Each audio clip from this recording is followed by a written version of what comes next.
I'm Jewls. I'm a producer. I make music. Basically, I started out on Bandlab, which is like a free DAW software, which is where you can make music and stuff like that. That's pretty much where I started out. I wanted to make a video about getting into that because I just had a friend reach out and he's like, I kind of want to get into beats. So I was like, yeah, I could show you around, like show you some stuff I know. But it's like I can't always just say that all in like one day. So I kind of want to make a whole video, basically like all the tools that you will need to use for making beats and stuff like that, the basics. This is my profile. I've made quite a couple of beats. I also have a lot that are gatekeeped. A lot of my personal stuff, some personal songs, a whole bunch. So it's like, yeah, I've spent quite some time, about 2 years, 2.5, on this application. I just got into FL, but I'm gonna do a tutorial here on Bandlab because I'm still learning on FL. So what we're gonna want to start with is we have a lot of options. We can start using instruments that are from Bandlab themselves. So we have piano here, and that's just kind of like a good, like a nice start. Like we can make some piano, but usually what in my sort of beats, I like going for some leads. So this is pretty much, I'll just use this one. So this right here is where you can select your instrument. You click this, you can choose between guitars, keyboards, leads, that piano that we were on. But basically, if you were to start from here, you would select instrument, or at least if you are trying to start, basically you just boom, instrument. Right here is the button where you can change the instrument. This right here is where you can like turn on chords, even though I don't really use that. And then you got these keys on the keyboard, and they pretty much track up. So this is right here where you can listen to sounds. And then this right here is the MIDI editor. So this is pretty much where you'll be able to lay down all of your notes. You'd start with double clicking. So let's just say I want to put down like a three note chord, right? We'll throw down some notes and I'm going to see if it sounds good. So when I go and do that, I mean, we got a sound. It doesn't sound too bad, but I don't know. We can always do better. So we can just alternate. I usually like to, try to go for something different. Give the melody a nice little change.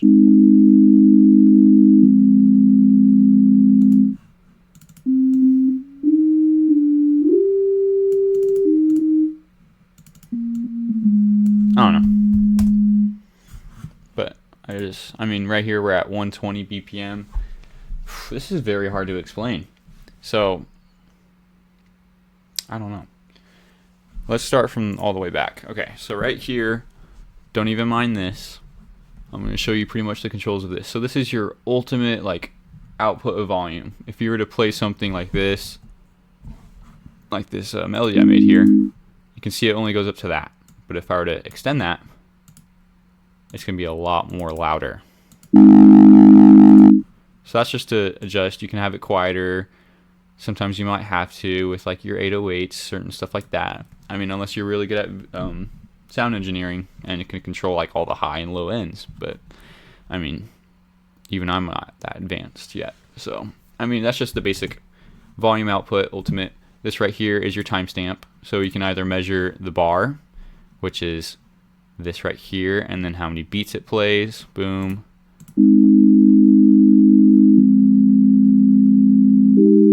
So this is 3 bars, and it counts every single beat.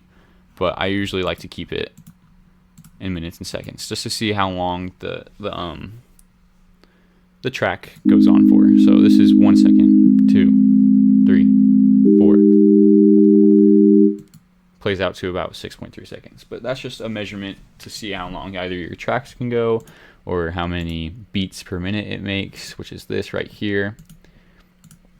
Pretty good transition into the BPM. So this is right here is the ultimate tempo for your music tracks. You can adjust this to 160 which is a bit faster. Or you can go to 40 BPM, which is much slower.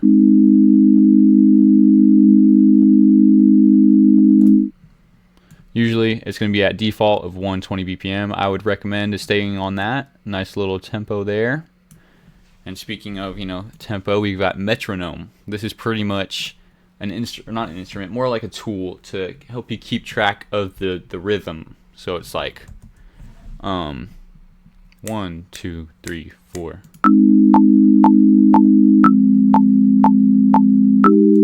That usually helps with, let's say you're producing and you have an instrument or an audio of an instrument, and you're trying to make some music to it, some drums. So samplers right here. This is going to be kind of a process. We've got all these sounds right here. So I just clicked onto sampler. This is what I use to make drums a lot more efficient and easier and organized, and it kind of helps you understand rhythm when you're making beats and stuff like that. So right here we have your main sampler. What I like to do is I like to browse one shots, or if you're advanced and you find certain sounds that you like online, you can just drag and drop them into here. So right here we're going to go to one shots, and let's say we're looking for a kick. Boom, we search up kick, and then we figure out what we like. Okay, cool, we have a kick. Right here I get another sound, hi-hat, because a kick, hi-hat, and a clap are pretty much the big three when it comes to a track. So we got hi-hats, a bunch of different ones. Boom, add that in. We got claps here. Bam, there we go, perfect. So we have a clap. That gives us kick, a hi-hat, and a clap. So if we were to make something like a beat, it'd probably be like, but that just sounds, sloppy and not like, it's not organized. It doesn't sound right. It wouldn't sound right with this. So let's just make this sample. We'll finish this up.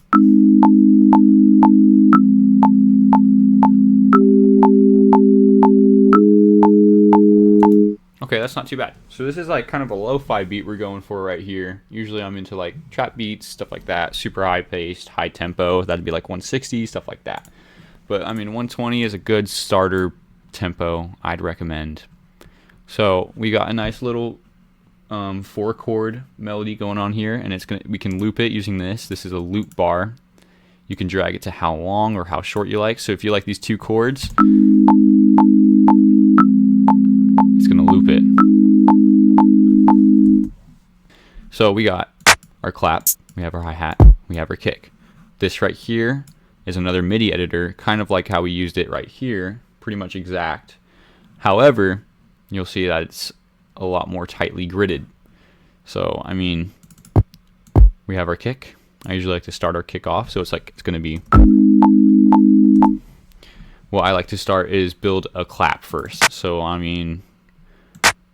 that's gonna be right there. I just have it it's just kind of the producer gut feeling from experience, stuff like that. Clap's gonna have to be there.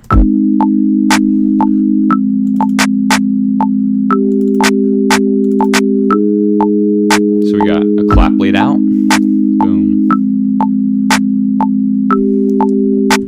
All right, so we have our clap. It's on tempo. We can hear through the metronome that it's lining up with the clap. Clap. So that's how you know it's in rhythm. That's a good way to, keep everything organized instead of having stuff off beat, which, that's something I've struggled with big time. That's like a big problem of mine, was when I would try to make audios or find melodies that are sounds instead of MIDIs, so this is pretty much, this is a MIDI. This is something that we made using chords in this grid, and then you have different types of melodies. So instead of making something with an instrument, you can also add in a track of an audio. So we have an audio track here, and what we can do is, usually if we have a downloaded sound, like a downloaded melody, we can just drag it and drop it in there. In this case, we don't. In here, these loops, they could probably give you drum loops, loops of drums, or you can have, you know, melody loops. So right here, pretty fun. We can just drag and drop that. Boom. So when you were to drag and drop, you can either get this pop up right here, and this is the key of that melody that you just try to drag in. It's pretty much asking you if you want to change the whole project set to that key. This is something you would want to do if you wanted to match it up. If not, if you have a different idea, like changing the pitch of that melody to the key that you have set, there's a whole bunch of possibilities. It's very complex. So let's just, for a beginner, set it down. This is what we want. And if you look, this actually lines up as well with our track here. So 4 bars plus another 4, it's going to fit. If I were to grab this and loop it, which is what you would normally do if you want to keep like a beat loop running, that's something I would recommend, is just to loop over that drum. So let's finish up these drums.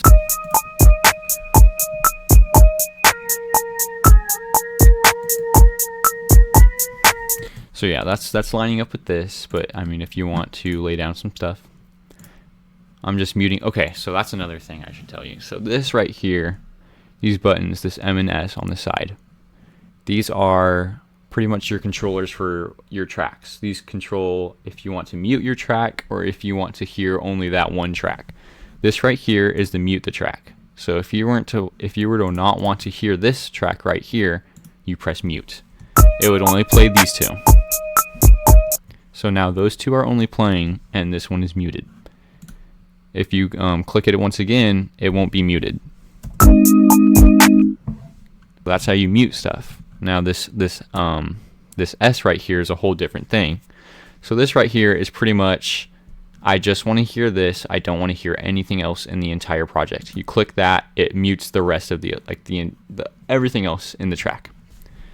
Every other track in the project, I mean. So it's just this track that's playing right now. And then we can press another and it'll incorporate it.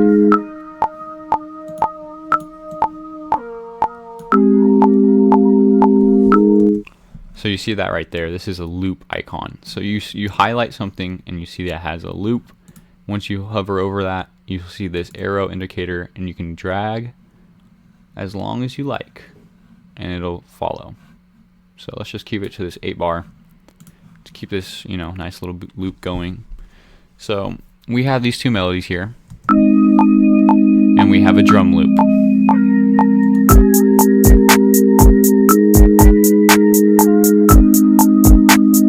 So another thing with these audios is that you can click over here, and I wouldn't worry about all of this stuff if you're a beginner just yet. You would want to go over to this right here. So this is your output volume. This is how loud you want that one melody to be. You can drag and adjust it. You can make it, you know, quiet. So this lead right here is more, you know, in the open. So that can just be a nice little background noise, or it can be your main lead. But as you can see, it's a little too loud for the project, so you'd want to drag it down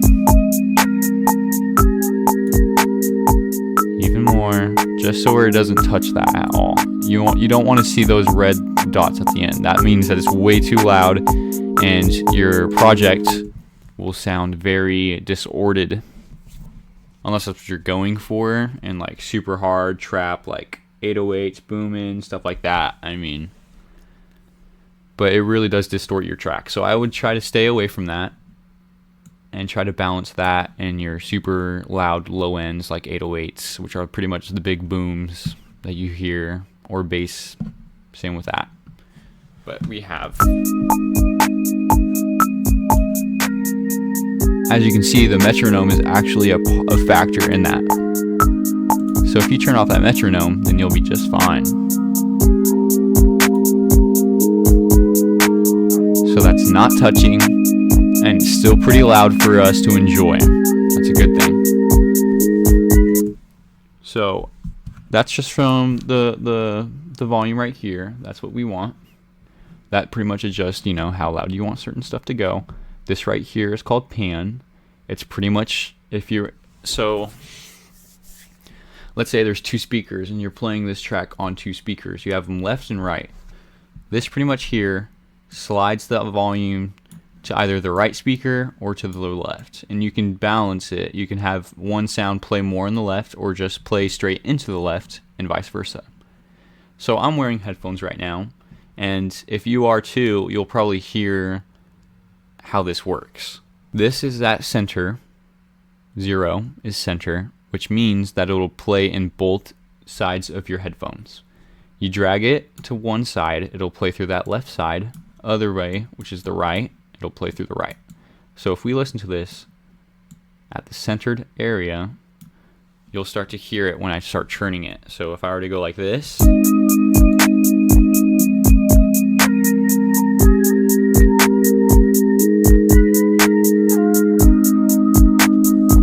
so I'm sure you heard that. That was pretty much the sound bouncing back and forth between both sides of your speakers or the sides of your headphones.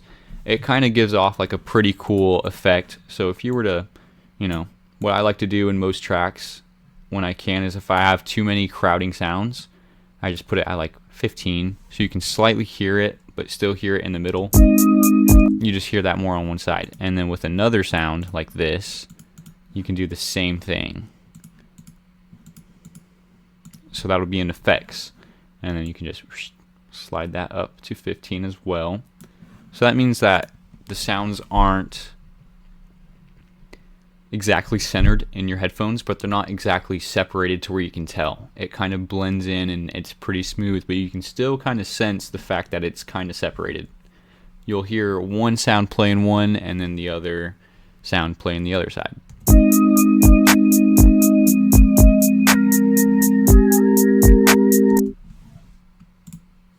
It's pretty neat. So if I were to just go back and change all that back up, I'm just showing you around pretty much of what I know. Here we got reverb, which is pretty much an echo filter. So if you wanted, if this sounds pretty dry by itself, so I'd say this is a pretty good example. This right here is a pretty dry sound. Like there's no lush to it. It's kind of just there, and it's not very exciting.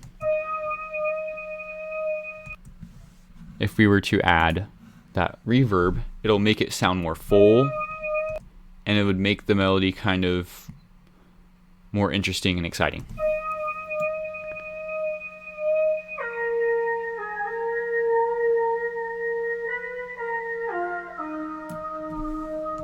So it sounds more full, and some producers would say it sounds more wet, because that before the reverb it sounded very dry. That's just kind of producer talk, I guess. I'm not really sure. But now it sounds more full, sounds more wet. It doesn't sound too bland. So with that, you know, we got some reverb on there. It should sound pretty smooth.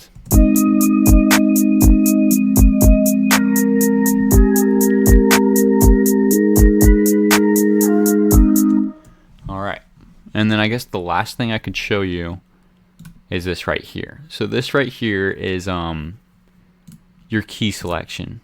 So as we can see, this right here is a D sharp minor, and I know it doesn't look like it says D sharp minor right there, but if you go over to it, you'll realize that it's lined up perfectly with D sharp minor. This right here is a minor scale. You have all these different keys in this one scale. You can go to C scale, it won't sound right. It'll transition, it'll try its best to sound right. It's going to sound different when you do. It's almost like changing the pitch. So if I were to adjust it, it won't sound the same as it did before.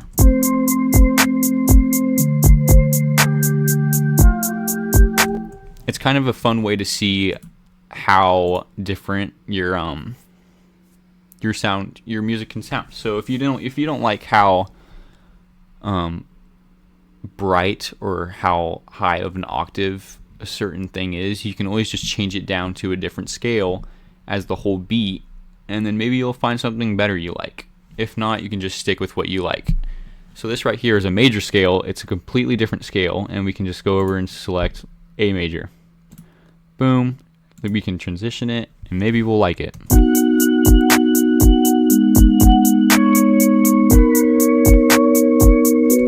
So that's pretty much, you know, a higher end of an octave. It's just I don't know. You toy around with it and you figure out what sound you like. But this is pretty much just to change the key.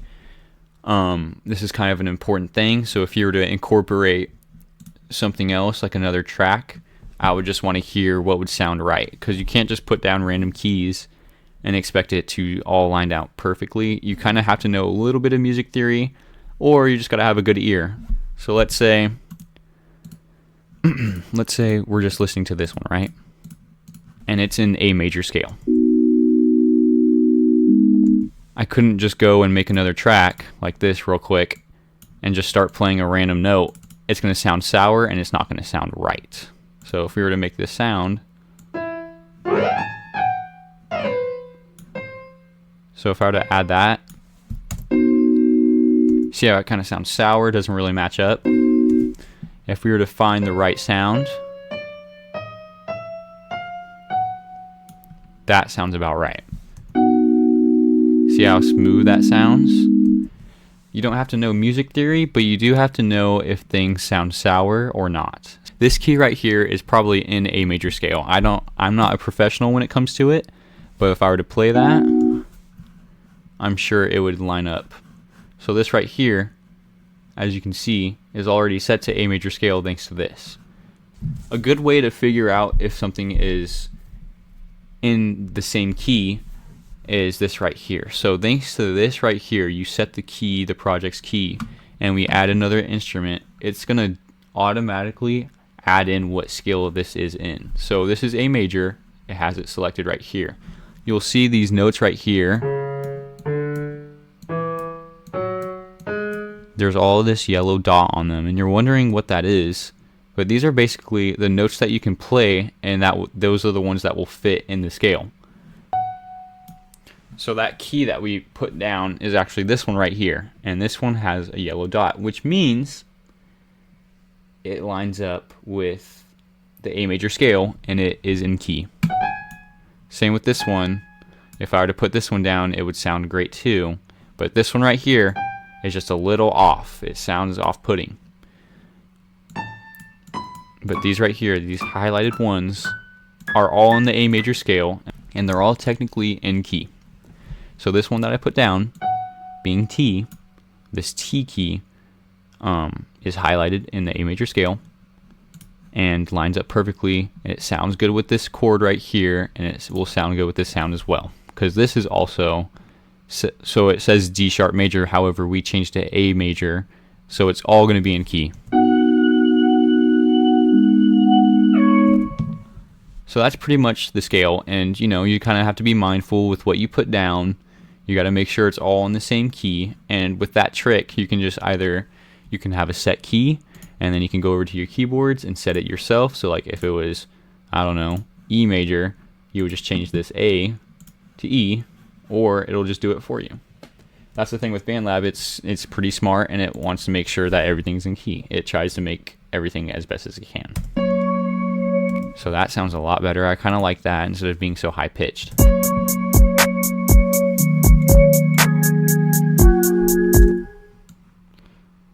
I mean, we can have different. So yeah, this right here though, this is something I do know, and this is it's hard to explain. It's pretty much an adjuster for effects. So if you were to add an effect on a certain thing, so let's say, let me show you what our effects are. So we have this right here, right? This effect tab. Let's just focus on this one. Let's say I wanted to reverse this one. For that, I would need an effect, or I would just right click. Ooh, that's another thing. So right clicking, you have all of these different options. So right here, you can press delete, it'll delete the whole track. You can copy it and paste it somewhere else. You can cut it, it'll take it, and then you can paste it somewhere. audio stretch, I probably would not worry about that until you understand what it does. And that pretty much slows it down, speeds it up, or drops it up or down an octave or semitone.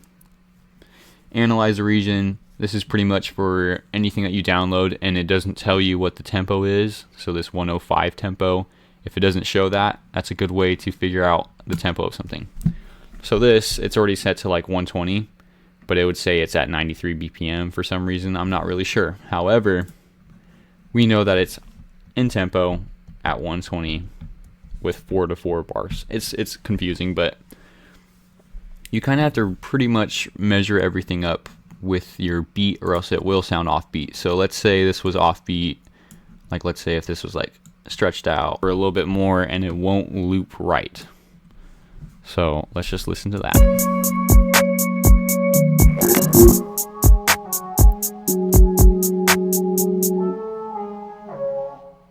That's not what we want. So if we were to go back and change that back up,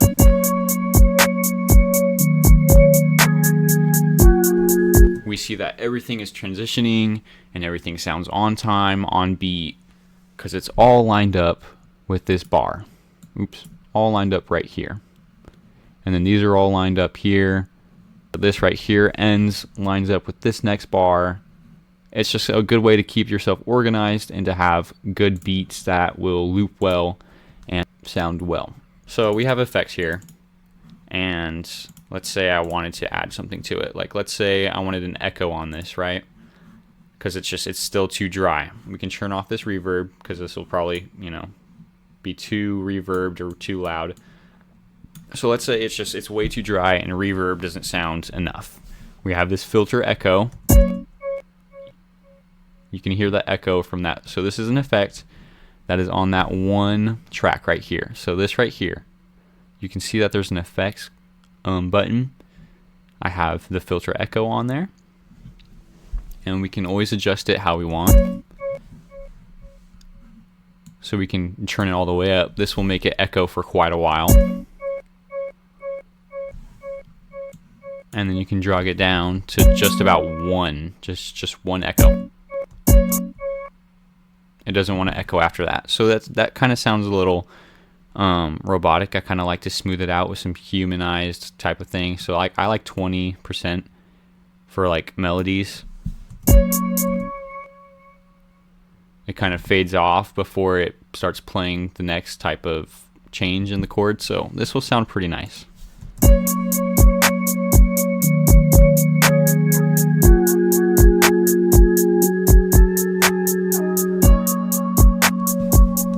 So that kind of, changes things up, and that's like a nice way to have effects.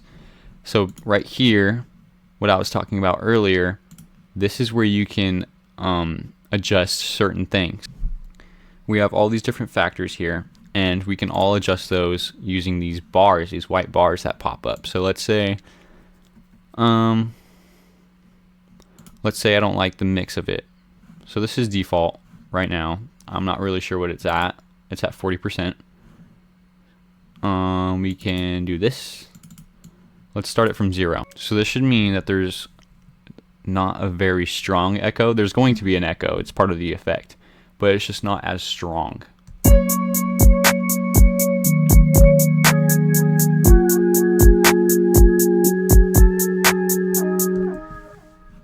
This right here is rising up that mixer level, and this will be default. So this is pretty much telling the track to, die down the echo until at this point where it's default, and it'll echo at that certain type.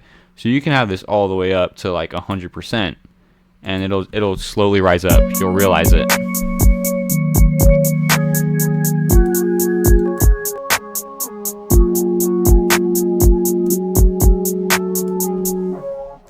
So that's pretty much an automation clip. This is something I'm learning in FL Studio as of right now, but this is a good basics to start it off. So we can double click to delete stuff, double click to add stuff. That's pretty much how you can control automation. So this right here is also good for that panning, which I was talking about earlier. So let's say I want this to start in the left ear and end in the right. This is what I would do. It starts right here, completely in the left. There's middle ground right here, which is center, and then right here is all up in the right ear.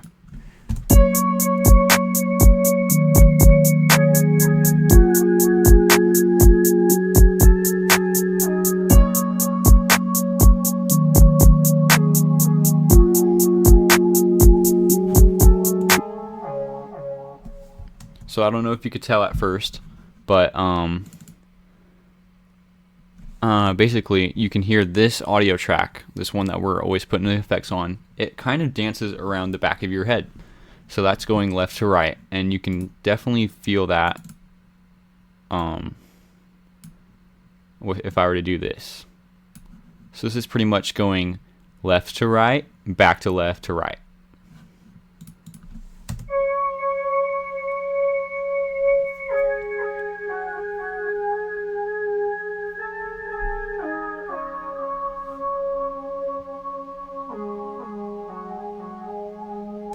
So that's kind of dancing around in your head. That's a cool way to make your audio tracks more unique, and you know, you get to play around with your stuff a bit more. It's pretty cool. It's a nice little tool that I've learned a little bit about in FL Studio, stuff like that.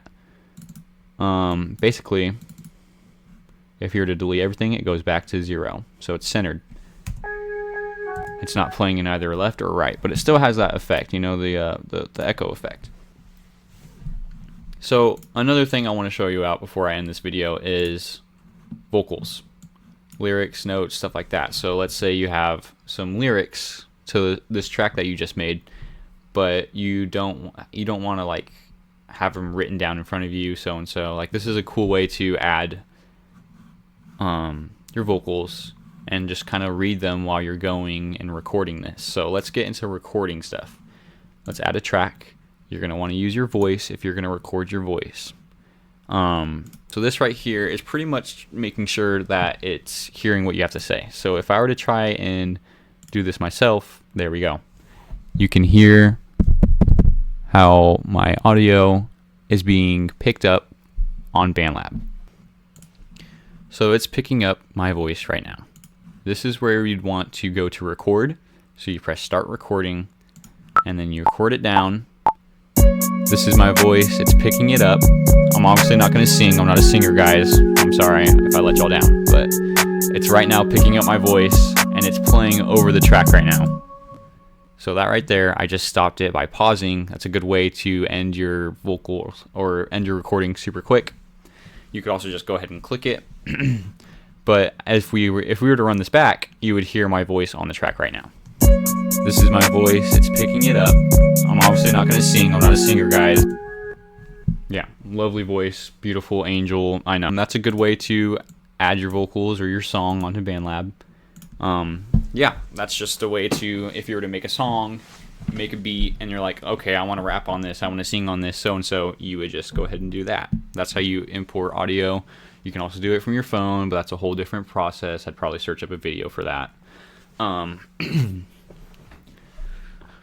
And with that, you can also add a whole bunch of effects. So let's say I wanted some echo on that. Let's just go back and undo that by pressing Control Z. You can also press Shift Z. No, you cannot. Oh, wait. So you can press Control Z to undo. You can also press this right here. This is pretty much your history button. You can go ahead and undo a whole bunch of stuff. You can redo it. So if I were to go back to when I had this vocal picked out, I could highlight it, or I can add an effect pressing right here. Boom. We can do some filter echo on my voice. This is my, and you can hear my voice echoing. So that's a cool way to add, you know, I mean, for a voice, I wouldn't go crazy on the echo unless that's what you want to do. I just want to pick it up a little bit. So if I could just have it to where you can hear the echo, but also hear what I'm gonna say next. This is my voice. Picking it up. So you can hear what I'm saying, and it's also gonna like slowly, very faintly echo that. So that's a cool way. I mean, it's just you gotta toy around. You gotta see what you like. Try to make your voice sound good. And obviously there's like, oh, what about auto-tune? Well, that's right here. We have auto-tune right here. If we just turn on this right here, we can have classic, which is your good old auto-tune. You can sound like a robot. You can have two voices singing at once. I wouldn't recommend it. It kind of sounds a little weird, but this is what I use for auto-tune. Right now we're at E major on the key, so once again, you want everything to be in key, so we have this set to E major. It's going to sound a little wonky, but I mean, it sounds, it fits and everything, so it'll try to match up your voice as best as you can with the track. This is my voice. Picking it up. I'm obviously not going to sing. I'm not singing right. Sorry. Let you down. But it's right now. It's right now. My voice. So it sounds like I'm very monotone. That's just like some crazy coincidence. If I actually were to sing and go like and like hum in different keys, it would just pick it up and try to drag it. But that's a good way to add auto-tune. And then there's obviously all these. I'll walk you through all that. This is my voice. Picking it up. I'm obviously not going to sing. I'm not singing right. Sorry. Let you down. But it's right now. My voice. It's playing over the track right now. So yeah, those are all the different auto-tunes and voice effects you can put onto your voice and so and so. So we have, we lay down a melody, we lay down some drums to it, we messed with some effects. We added, more than one MIDI, which is these keys and notes that we create. We have an audio in there. These are MIDIs, these are audios, by the way. But we have, multiple instruments going off at once. We have effects on them. We changed up the key. There's BPMs to speed it up, slow it down. We recorded some voice, stuff like that, dragged all this. We know about these Bandlab sounds. Just a quick recap on everything. And we know about automation. Another thing is you can just drag and drop audios that you find online. You just have to make sure that they match the tempo. So with a lot of audios, you have your tempo, you have your key. You just want to match that up. It'll also tell you a whole bunch of information. So this is the name of it. This is the tempo, this is the key, this is the type of instrument it is, and this is how long of a measurement it is. So this says 8 bars. We have 1, 2, 3, 4, 5, 6, 7, 8 bars right here, and it lines up perfectly. So that is a good tool to know. Each melody should have, sometimes it'll have that information, sometimes it won't. You'll have to figure it out yourself. It's a whole process, but it's kind of what you have to do. I did not get into this though. So these are pretty much different measurement clips. You're gonna look at all of this. I keep it on 4/4 unless you're dealing with a 3-bar melody, so and so. So like let's say this was like a 3-bar melody. Boom. We can trim this down. And it's like that doesn't match up. If I were to go like this, click it, it would now be in 1 beat, 2 beat, 3 beat, 4 beat. So that would line up.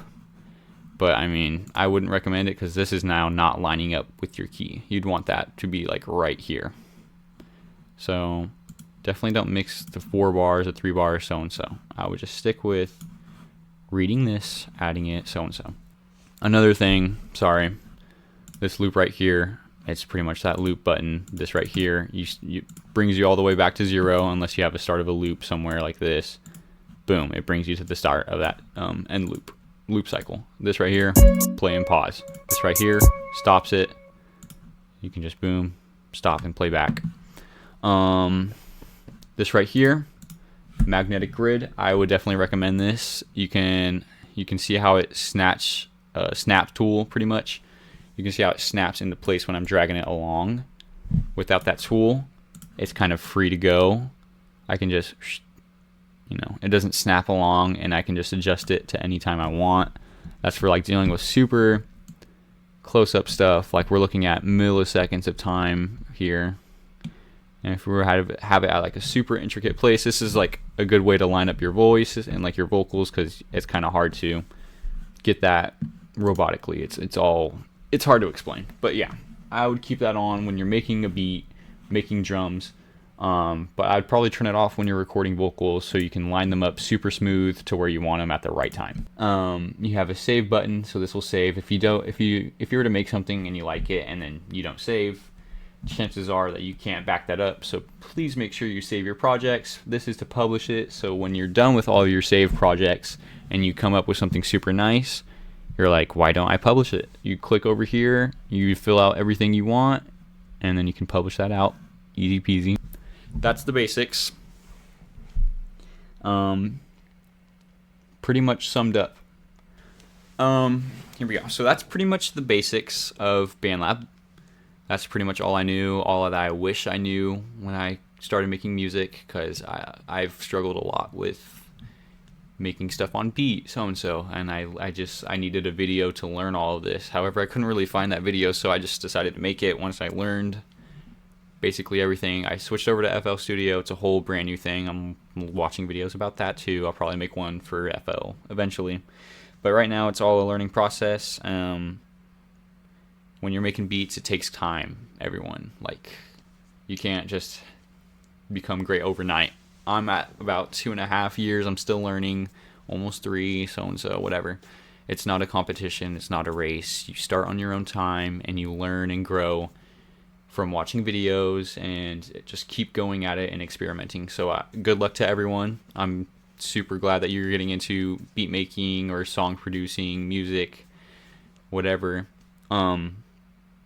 It's definitely fun. I've been loving it for over 2 years now, so this is pretty much a tutorial on where to start. This is like a free DAW, so the best way is just start on Bandlab. Here's all the tools. Go for it. Keep going at it. Be consistent, and then, you can grow and learn some more once you get deeper into it. I wish you all good luck, and thank you for listening and learning from this tutorial, which I hope you have. I hope you learned. If you do want to, you can check out my music. I have my Bandlab tag. I'll probably put it up on the screen if I know how to edit it in or whatever. But I also have a bunch of links. I'm on a whole bunch of different platforms. Feel free to check me out. I'd appreciate it. Thank you guys so much for coming in again. Like and subscribe, I guess. I don't know. It feels weird because I've never made like a YouTube video other than posting my music. But yeah. Like, subscribe, hit the bell, do whatever you want. Leave a comment for sure. If you have more questions, leave them in the comments. I can also post links to certain tools that I have, like Sample Focus, free samples, so Bandlab. I'll put that under the link right there so you can start learning just then. And I'll probably just put links for all my music and stuff down below. Feel free to comment questions, concerns, or just leave me something to look at. So thank you so much for coming in. I hope you guys have a blessed day or night or whatever you're at right now. Thank you. Goodbye.